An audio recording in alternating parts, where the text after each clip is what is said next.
There are games that just fit a certain console like a custom-fitted and hand-tailored suit. Often these games are specifically designed for said console, like WarioWare Touched on the Nintendo DS or Wii Sports on the Wii. Sometimes it's a later port or spin-off that just fits perfectly, like when Monster Hunter came to the PSP and later the 3DS, and allowed friends and strangers to meet up and hunt together on their handhelds, making the series reach new heights, especially in Japan. Then there are the cases where a game would have been perfect for a certain system, but somehow was never ported to it. Today I want to talk about such a missed opportunity. Today I want to talk about why I find it very disappointing that Killer 7 was never brought to the Nintendo Wii.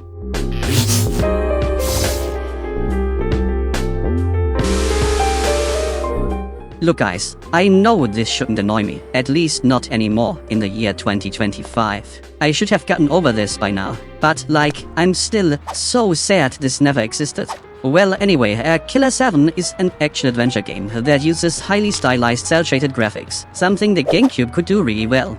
This was the brainchild of one Goichi Suda. Detach the Joy-Cons and get as much of this action as possible. Oh yeah. So,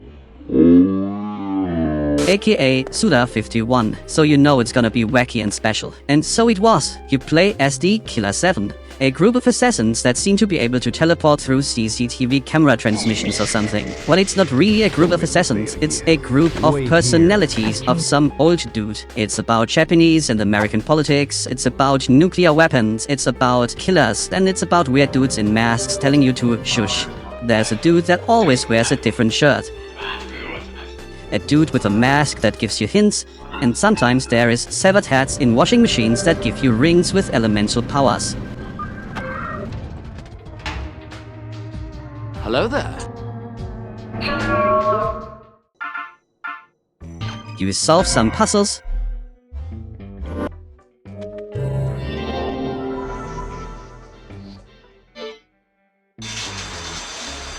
and of course, shoot monsters. All in all, it's a jolly good time. But I won't spoil anything here, you should play it for yourself. So, what does the Wii have to do with any of this? Well, I argue that Killer 7 was the absolute perfect Wii game, while at the same time never being released on the Wii. And it has annoyed me for almost 20 years now that this is the case.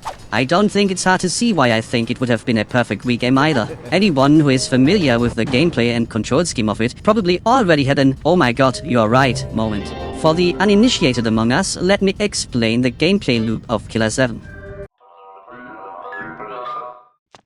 The game has static camera angles. You move your character along predetermined paths.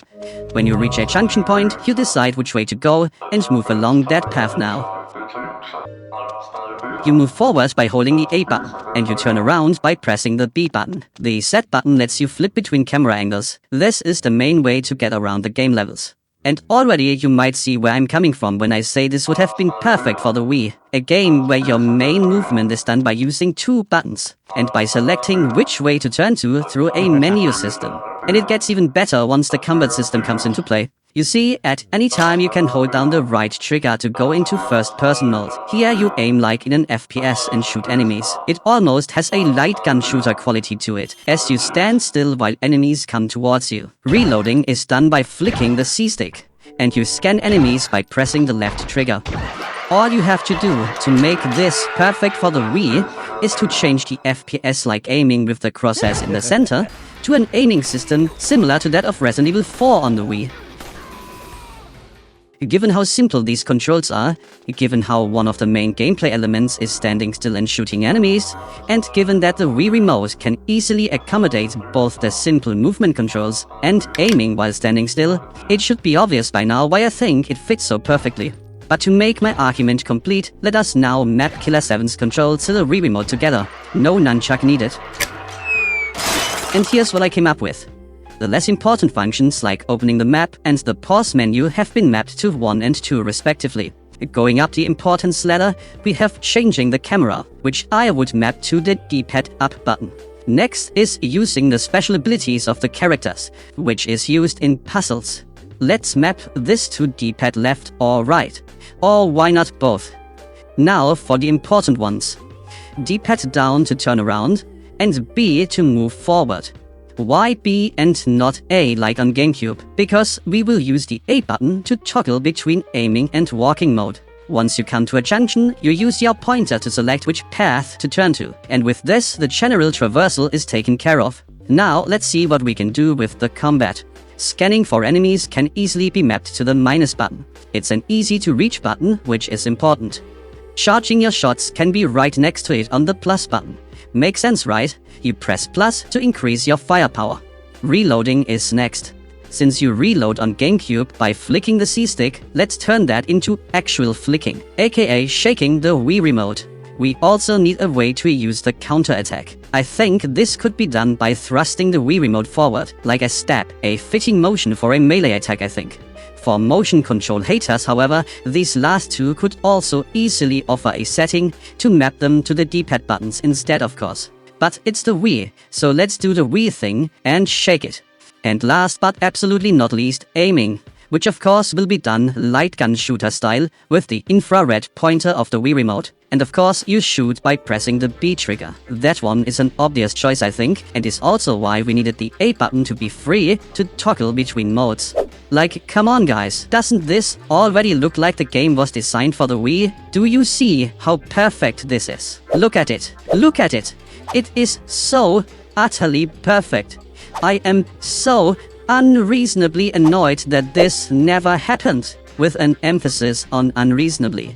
Because this shouldn't really annoy me. No one should realistically care about this. But I see a perfect opportunity to give Killer 7 a second chance on the market, and I see it was never taken. It was wasted. Wasted forever. Well, maybe not forever. Capcom, listen. The Switch and Switch 2 might not have infrared pointer controls, but they have gyroscopes. And you still have a chance to make this right. Killer 7 could be controlled with a single Joy-Con. It's not graphically demanding and should be simple to polish up a bit and port over. On the Switch 2, they could even use the system's new mouse functionality. And then you wouldn't even need a separate button to toggle between aiming and walking anymore, as we know from the demonstrations with Metroid Prime 4 that the Switch 2 Joy-Con automatically detects if you put it down like a mouse. So, at any point you could just put down the Joy-Con on your lap or your table or your couch or whatever you are using and switch into the aiming mode. Then at any point, pick it back up and hold it normally to go back into walking mode. So in a sense, the Switch 2 is almost an even more perfect system to port Killer 7 to. But either way, in my opinion, the game deserves a second chance in the spotlight. So come on Capcom, port it to Switch 2 and even Switch 1 with gyro controls. The game deserves it. It's fun, it's very unique, and it's crazy. And it deserves a second chance. You can still do the right thing, even though it's not as perfect of a fit as a Wii version would have been 20 years ago, which will forever remain the biggest wasted opportunity of a port that I know of, and will forever annoy me to an unreasonable amount. Anyway, my battery is running low. Shutting down.